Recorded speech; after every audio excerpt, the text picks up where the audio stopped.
tuna kalharon saktur hi nichin loka ka pa phone kan vai no phone te kha andu maksakrin min touch screen vel an man line don't touch te mang vel an ben kha in dai lo sin lead vunga bass vunga drum sero chu vunga tho ha annu khan ko mo pa bra min lo le ve te te nang lai à in hu te nen bra lai hi ti ve zia ti annu kha lo doi lo nang po I pendulum te an dar pen lei ti ve zia lo man arin khel khan hit lo sin Millennium Center mu to lo te khel ve police khan kho ma nang khoi veng ni an tiet rai e ka tiet pakhat nang khoi veng ve ni sate kan tiet zar kot pan man ve kha nang khoi veng ni ven ti ma mi te khan uang mo ti bong ek te ti ve ai ko na khan te la azai chia chu ni chuang mi lo asang lai ha chiao zen mo le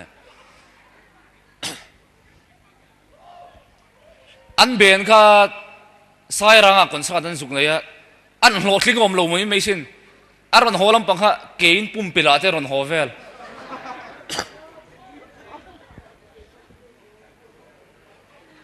ro luo po so anu son ngai om mai sin kapi ngai in ei bel ber kan ti ro luo dot choi kan ei vel mai ni ha zu khan du mai sin ai in lai reng pona chak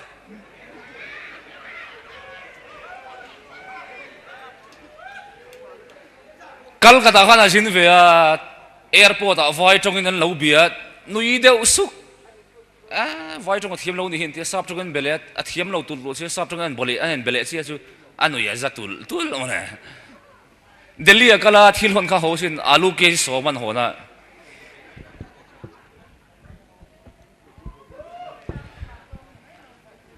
anin khel kha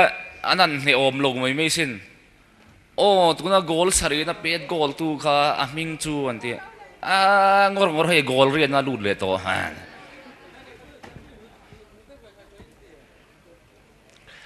ai ko na khan tel ve mi final round ve an khenga an ui thien elimination ra ko na atla trap ruwa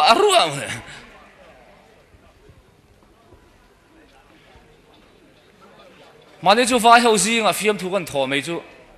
anh ấy này anh sẽ lâu mấy khổ ba anh nuôi lâu chiang khai ra xin vai hậu mail chia gì con soi tắc mấy chú căn com khang te vai ông pui kha non mi zo khan Christian dain pe ve sil chara zu hot halo ka aron holam aron na rui to rap ngati nge Christian ni mon ti an ti ai số là pathen lâu cái đó đến thì sil char về lần dục khen chút tiền em mà soi om lâu rim mà thì sil char dục rồi nghe đâm tối này han doctor nuôi đó còn phong ale linh dâu in lâu mu bi khera doctor han ngay tiếng nghe hết mu bi cần thì cái đó chứ savom se cái này cái đủ đàn cái mu thấy lỏm để lâu thì về lại thì savom se bi cái lo me